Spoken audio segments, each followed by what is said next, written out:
इस स्थान पर किसी पब्लिक मीटिंग को संबोधित करने के लिए पहली बार मैं आया।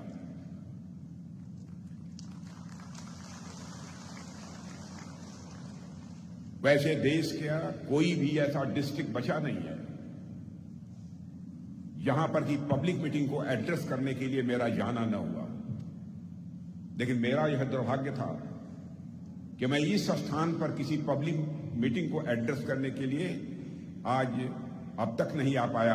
पहली बार आप लोगों के बीच में मौजूद हूं।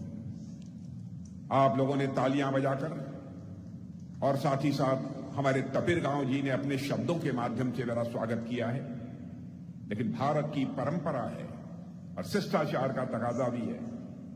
स्वागत, अभिनंदन, सलाम दुआ कभी एक तरफा नहीं होना चाहिए। इसलिए मैं भी अपनी तरफ से शीश झुकाकर आप सभी बहनों भाइयों का हार्दिक अभिनंदन करता हूं। आप सभी का मैं स्वागत करता हूं। बहनों भाइयों, आज यदि आपके बीच आया हूं तो पार्लियामेंट के कैंडिडेट तपिरगांव के लिए आया हूं, और इतना ही नहीं, जितने हमारे एमएलए कैंडिडेट हैं अरुणाचल प्रदेश की असेंबली के लिए, उन सब के लिए आया हूं। जहां तक तपिरगांव का प्रश्न है, मैं कहना चाहता हूं तपिरगांव जी हमारे बहुत ही फास्ट फ्रेंड हैं, हमारे बहुत ही नजदीकी दोस्तों में हैं। मैं पार्टी का जब राष्ट्रीय अध्यक्ष था तब से हमारा इनके साथ रिश्ता है, और संसद में मैंने देखा है कि संसद में आप सबकी समस्याओं को प्रभावी तरीके से उठाने का कोई काम करता है तो आपके तपिरगांव करते हैं। उसी तपिरगांव जी के लिए आपसे वोट मांगने आया। अरुणाचल प्रदेश में जिस तरीके से पेमा खांडू जी मुख्यमंत्री के रूप में अपनी जिम्मेदारी निभा रहे हैं, शायद आप लोगों को इस बात की जानकारी नहीं होगी। अरुणाचल प्रदेश बहुत ही छोटा राज्य है, लेकिन हिंदुस्तान में एक सक्सेसफुल चीफ मिनिस्टर के रूप में कोई जाना जाता है तो आपके chief minister mister Pema Khandu जाने जाते हैं। मैं समझता हूं कि यह अरुणाचल की धरती का यह करिश्मा है। अरुणाचल की धरती ने ऐसे ऐसे लाल पैदा किए हैं, ऐसे ऐसे बेटों को पैदा किए हैं जो कि अरुणाचल का नाम सारे हिंदुस्तान में रोशन कर रहे हैं। और आप लोगों से मिलकर सचमुच मुझे बेहद खुशी हुई है। आप जानते हैं 2019 में लोकसभा का चुनाव हुआ हमारे प्रधानमंत्री मोदी जी के नेतृत्व में। 2014 में भी उसी मोदी जी के नेतृत्व में ही लोकसभा का चुनाव हुआ। दोनों बार क्लियर मेजॉरिटी, स्पष्ट बहुमत के साथ हम लोगों ने सरकार बनाई। 10 वर्षों के अंदर मोदी जी ने इस देश के लिए क्या किया है, मैं समझता हूं यह बताने की आवश्यकता नहीं है। हिंदुस्तान का बच्चा बच्चा इसको अच्छी तरह समझ रहा है। सभी को इसका एहसास है कि मोदी जी ने क्या किया है। अभी अभी तपिरगांव जी ने कुछ बातें बतलाई हैं जिसको कि मोदी जी ने आम जनता के हित के लिए, आम जनता के कल्याण के लिए, आम जनता की भलाई के लिए उन्होंने किए हैं।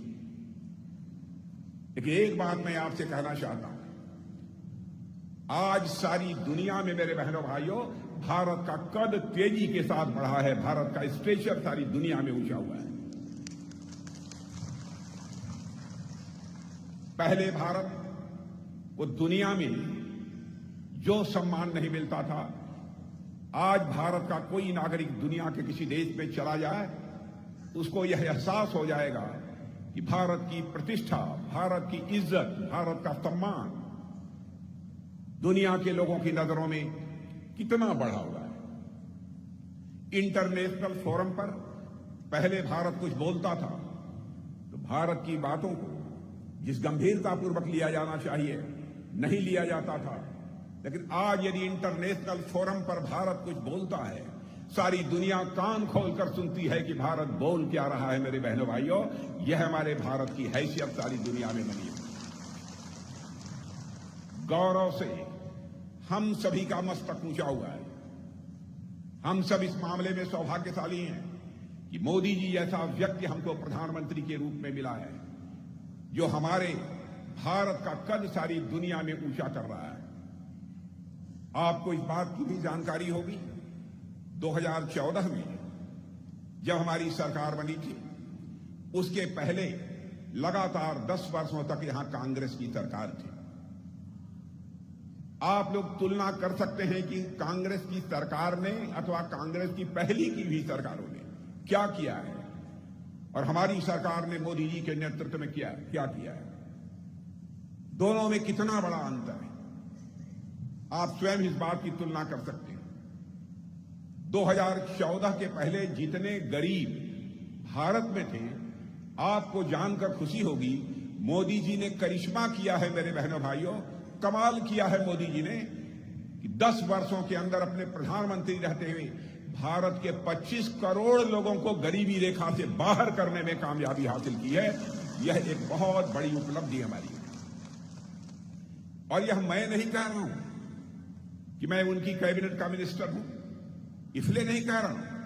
यह नीति आयोग और इसके अतिरिक्त भी बहुत सारी ऐसी मानी जानी संस्थाएं, इंस्टीट्यूशंस हैं जिन्होंने सर्वे करने के बाद यह दावा किया है कि भारत में 25 करोड़ लोग मोदी जी के आने के बाद गरीबी से बाहर हुए। यह कोई सामान्य उपलब्धि नहीं है।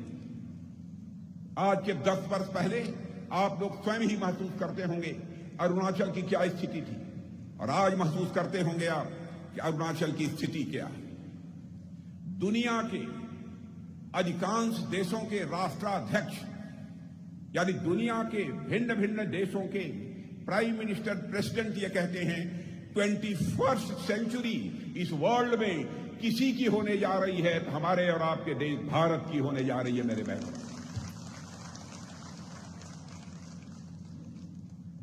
स्वाभाविक है हम भारतवासियों का मस्तक गौरव के साथ ऊंचा हो जाता है।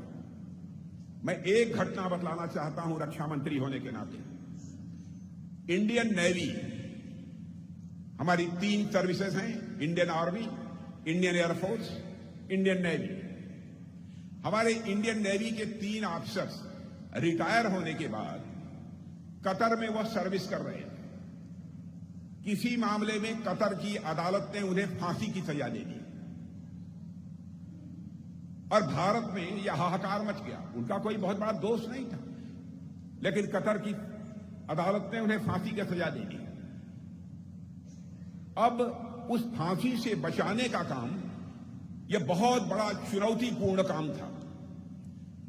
भारत के रहने वाले लोग यह कहते थे, हमारे 8 भारतीय जिन्होंने कि नेवी में अपनी सेवाएं दी हैं, अब तो उनकी जिंदगी चली जाएगी, अब बचाया नहीं जा सकता, क्योंकि कतर की अदालत ने उन्हें फांसी की सजा दी है।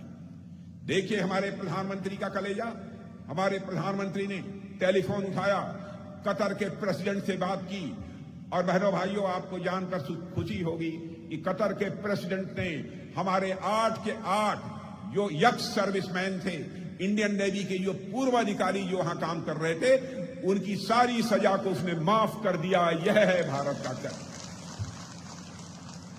यह है भारत का कर जो दुनिया में इतनी तेजी के साथ बढ़ा है। रूस और यूक्रेन की लड़ाई चल रही है, आपको मालूम है ना, रूस और यूक्रेन की लड़ाई चल रही है। कितने लोगों को मालूम है, जरा हाथ उठाइए।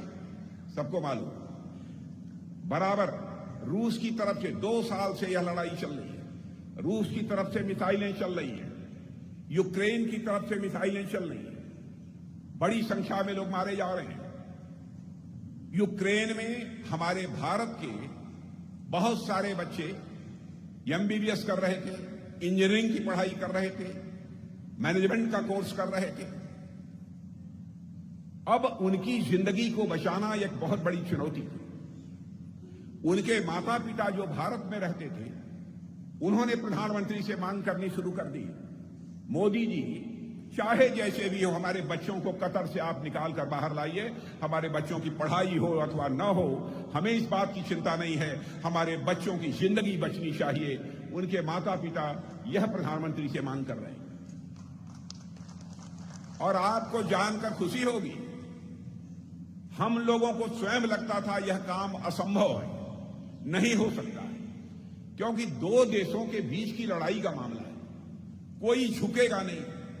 कैसे हम भारत के बच्चों को वहां से निकाल कर भारत ले आएंगे। लेकिन हमारे प्रधानमंत्री का कलेजा देखिए, हमारे प्रधानमंत्री ने टेलीफोन घुमाया, रूस के राष्ट्रपति मिस्टर बाइडेन से बात की, यूक्रेन के राष्ट्रपति मिस्टर जेलेंस्की से बात की, अमेरिका के राष्ट्रपति मिस्टर बाइडेन से भी बात कर ली और 4.5 घंटे के लिए युद्ध रुक गया और हमारे लगभग 22,500 बच्चे भारत के जो पढ़ते थे वो भारत लौट आए। यह है आज का हमारा भारत। यहां तक अरुणाचल प्रदेश का प्रश्न है। मेरे बहनों भाइयों, अरुणाचल प्रदेश भौगोलिक दृष्टि से भारत का यह पहला प्रदेश है। यह बाबा परशुराम की यह धरती है। और देखिए, भगवान सूर्य भी भारत में पहला कदम यदि कहीं पर रखते हैं तो अरुणाचल प्रदेश में रखते हैं। इतने सौभाग्यशाली आप हैं। इसका एक स्ट्रेटेजिक महत्व है, यानी रणनीतिक इसका महत्व है। कांग्रेस सरकार इसके पहले लंबे समय तक रही है और मैं जानता हूं अरुणाचल की ही नहीं, नॉर्थ ईस्ट के अधिकांश राज्यों में कांग्रेस की सरकारें पहले भी हुआ करती, बराबर उन्होंने नॉर्थ ईस्ट की उपेक्षा की है। लेकिन मैं दावे के साथ कह सकता हूं, और आप लोग भी महसूस करते होंगे, पहली बार दिल से नॉर्थ ईस्ट की चिंता करने का काम किसी ने किया है तो हमारे प्रधानमंत्री मोदी जी ने किया है। और कितना सम्मान नॉर्थ ईस्ट के राज्यों को दिया कि अपने नॉर्थ ईस्ट के 8 राज्यों को यह कहा यह अष्टलक्ष्मी है, अष्टलक्ष्मी है। यदि इनका विकास कर दिया जाए तो यह भारत का भी मस्तक ऊंचा कर सकते हैं नॉर्थ ईस्ट के लोग। इनके अंदर वह ताकत है, इनके अंदर वह कुव्वत है। साउथ एशिया, ईस्ट एशिया के साथ भारत के व्यापार, पर्यटन और दूसरे रिश्ते बढ़ने चाहिए, तभी न जाकर आपका भी विकास होगा। बगल के देशों में जाकर आप अपना व्यापार करेंगे, पर्यटन की सुविधाएं बढ़ेंगी। उस दृष्टि से भी नॉर्थ ईस्ट का विकास होना यह आवश्यक है। यदि मैं कहूं कि यह north east south Asia, east Asia का गेटवे ऑफ इंडिया है तो यह भी कहना अतिशयोक्तिपूर्ण नहीं होगा। आपने देखा होगा, पहले बहुत सारे ऐसे नेता होते थे, कहते कुछ थे, करते कुछ थे। लेकिन आज हमारे प्रधानमंत्री के बारे में मैं कह सकता हूं, हमारे प्रधानमंत्री जो कहते हैं वह करते हैं। उनके वर्ड्स, उनके डीड्स, उनके कहने, उनके करने में कोई अंतर नहीं है मेरे बहनों भाइयों, कोई अंतर नहीं है। हमारा इलेक्शन मैनिफेस्टो उठाकर देख लीजिए। इलेक्शन मैनिफेस्टो में जो बातें हम लोगों ने कही थी, हर एक बात को हम लोगों ने पूरा किया है। कांग्रेस का, एनसीपी का, दूसरे पॉलिटिकल पार्टीज का इलेक्शन मैनिफेस्टो उठाकर देख लीजिए। वह जनता की आंखों में धूल झोंक दे, सरकार बन जाती है, अपने वादों को वह भूल जाते हैं। लेकिन हम लोग जो कहते हैं वह करते हैं। हम लोगों ने कहा था अपने इलेक्शन मैनिफेस्टो में कि हमारी सरकार बन जाएगी तो जम्मू कश्मीर के अंदर जो धारा 370 लगी हुई है, जिसके तहत जम्मू कश्मीर को एक स्पेशल स्टेटस प्राप्त है, हम उसको चुटकी बजाकर समाप्त कर देंगे। और आपने देखा कि धारा 370 को हम लोगों ने समाप्त किया। हम लोगों ने कहा था हमारी सरकार बन जाएगी, अयोध्या की धरती पर भव्य राम का मंदिर बनकर रहेगा। बहनों भाइयों, आपने देखा 22 जनवरी को भगवान राम की अयोध्या में प्राण प्रतिष्ठा हो गई। भगवान राम अपनी झोपड़ी से निकलकर राजमहल में आ चुके हैं। मुझे ऐसा लगता है भारत में राम राज्य की भी एक शुरुआत हो जाएगी। जो हम लोगों ने कहा सब कुछ किया। नागरिकता कानून को कहा था, लागू किया। नागरिकता कानून के कारण किसी की नागरिकता जाने वाली नहीं है, नागरिकता मिलने वाली है। लेकिन कांग्रेस और एनसीपी जैसी राजनीतिक पार्टियों के द्वारा लोगों में एक भ्रम पैदा करने की कोशिश की जा रही है। हमें इन सब चीजों से बचना है। हम लोगों ने कहा था 3 तलाक, ट्रिपल तलाक की व्यवस्था को समाप्त करेंगे। लोग कहते थे यह बीजेपी वाले कर नहीं पाएंगे, लेकिन आपने देखा संसद के दोनों सदनों में बहुमत मिलने के बाद चुटकी बजाकर ट्रिपल तलाक की व्यवस्था को हम लोगों ने समाप्त कर दिया। बहनों भाइयों, कोई मां हो, कोई बहन हो, चाहे किसी भी जात की हो, किसी भी पंथ की हो, किसी भी धर्म की मानने वाली हो, हम सब यह मानते हैं वह हमारी भी मां है, वह भी हमारी भी बहन है, वह हमारी भी बेटी है। हम इस विचार में सोचते हैं, इस तरह से सोचते हैं। यह हम कैसे बर्दाश्त कर सकते हैं? कोई किसी से शादी कर ले और 10 दिन के बाद तलाक तलाक तलाक 3 बार बोलकर उससे छुट्टी कर दे, यह चाहे कोई बर्दाश्त कर ले, बीजेपी वाले इसे नहीं बर्दाश्त कर सकते हैं। बहनों भाइयों, वह ट्रिपल तलाक की व्यवस्था को भी हम लोगों ने समाप्त कर दिया।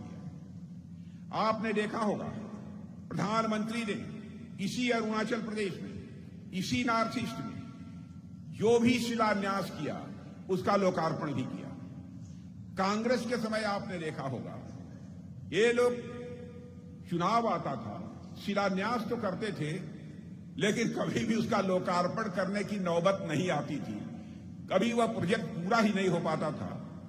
ऐसे हालात थे। आज बिजली, पानी, सड़क, रेल, स्कूल, अस्पताल, ऐसे कई ऐसे इंफ्रास्ट्रक्चर हैं जिनके कारण मैं विश्वास के साथ कह सकता हूं कि नॉर्थ ईस्ट का तेजी के साथ विकास हुआ है।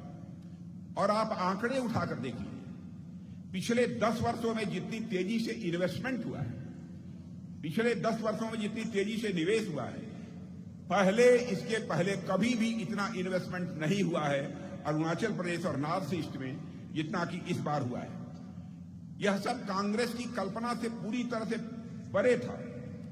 सेला टनल के बारे में आपने देखा, सेला टनल प्रधानमंत्री ने उसका शिलान्यास किया, अब सेला टनल का उद्घाटन भी हो गया। ऑल वेदर रोड कनेक्टिविटी भी तैयार हो गई मेरे बहनों भाई।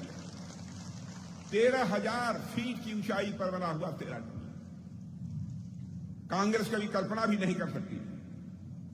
इसीलिए मैं कहता हूं, मोदी जी जिस प्रोजेक्ट का शिलान्यास करते हैं उसे पूरा कर दें। और हमारी सरकार ने, हमारे प्रधानमंत्री ने 10,000 करोड़ रुपए की एक उन्नति योजना प्रारंभ की है। और मैं आपको बतला दूं, 10,000 करोड़ की जो उन्नति योजना प्रारंभ की है, 10,000 करोड़, आप यकीन रखना, इस 10,000 करोड़ से आगे आपका और अधिक तेजी के साथ विकास होने वाला है। आज मैं आपसे कहकर जा रहा हूं, 5 वर्ष के बाद फिर मिलूंगा बहनों भाइयों आपको, क्योंकि हम लोग जो कहते हैं वह करते हैं, यह हमारा चरित्र है। और यह 10,000 करोड़ का जो इन्वेस्टमेंट हो रहा है, इससे स्वाभाविक है हमारे नौजवानों को नौकरियां मिलेंगी और नई संभावनाएं लेकर यह निवेश आएगा, मेरा पक्का विश्वास है। अब अरुणाचल प्रदेश में 45,000 परिवारों को पीने का पानी पहुंचाने का काम हमारी ही सरकार ने किया और इसका भी लोकार्पण हमारे प्रधानमंत्री ने कर दिया। गांव की माताओं को, गांव की बहनों को, बहनें बैठी हैं, गरीब परिवारों की बहनों से भी मैं कहना चाहता हूं, आपके पास 1,000, 5,000, 10,000 रुपया नहीं होगा, लेकिन हम लोगों ने संकल्प लिया है, हमारे प्रधानमंत्री का वादा है, हम इन बहनों को लखपति दीदी बनाएंगे, लखपति दीदी बनाएंगे, ताकि कम से कम 1 लाख रुपए की वह मालिक बन सके। यह हमारी कोशिश होगी। सारे यहां पर हजारों ऐसे बहनों को हम लखपति दीदी बनाएंगे सेल्फ हेल्प ग्रुप के माध्यम से, और सारे देश में 3 करोड़ बनाएंगे। 1 करोड़ माताएं बहनें लखपति दीदी बन चुकी हैं, कम से कम 1 लाख रुपए की स्वामिनी वह बन चुकी हैं।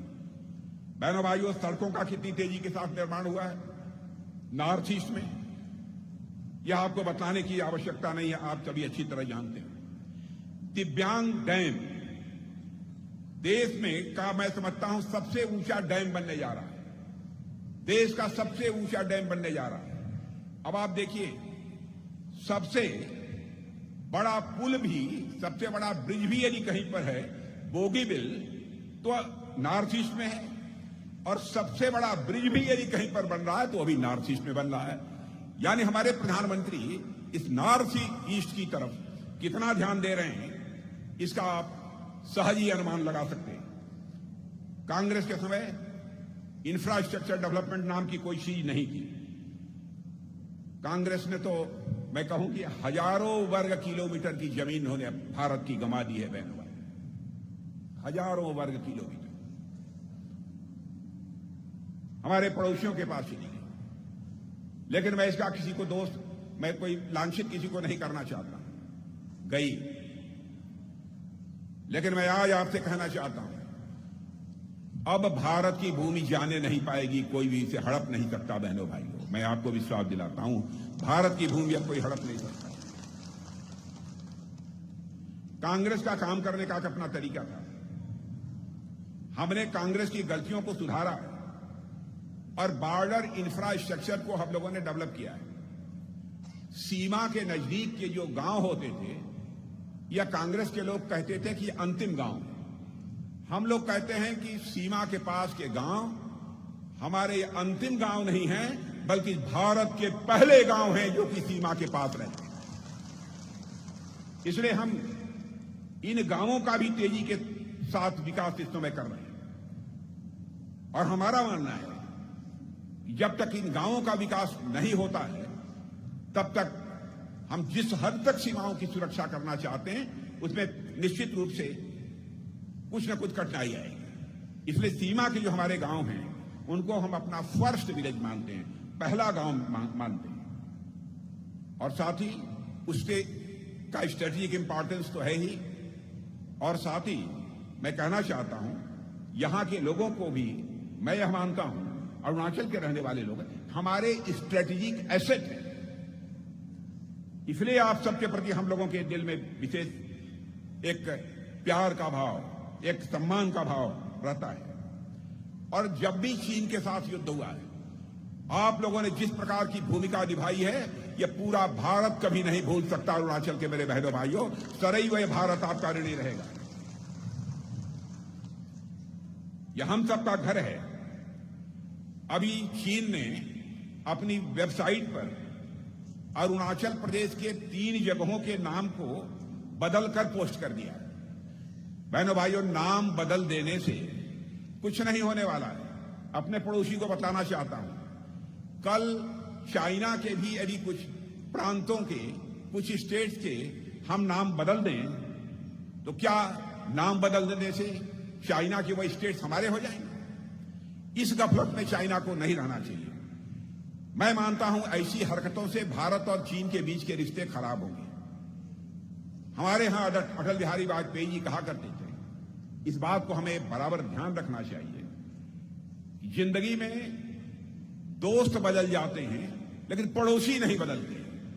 भारत की जो सोच है, हम सारे पड़ोसियों के साथ अपने अच्छे रिश्ते बनाकर रखना चाहते हैं, मधुर रिश्ते बनाकर रखना चाहते हैं।